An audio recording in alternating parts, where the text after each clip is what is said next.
দুনিয়া যার জন্য যেটুকু বরাদ্দ এটুকুই বেশি হবে, বেশি হবে। বেশি পরিশ্রম করলে বেশি দুনিয়া উপার্জন, মিশা কথা। তো মাটি কাটে যেতে তার বেশি উপার্জন হওয়ার কথা, কারণ তার তো ঘাম ধরে বেশি।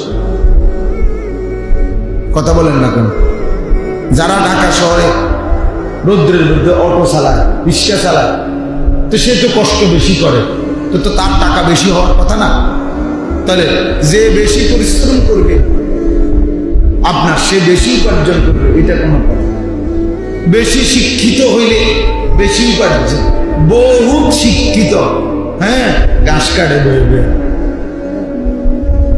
একটা চাকরির জন্য জুতা ক্ষয় হইয়া 3-4 জোড়া শেষ, মুরুক্ষের অধীনে তারপরে চাকরি করে। আমি চিনি, মানে যে মিয়া বস, গার্মেন্টসের মালিক, ওই হলো একেবারে গন্ড মূর্খ।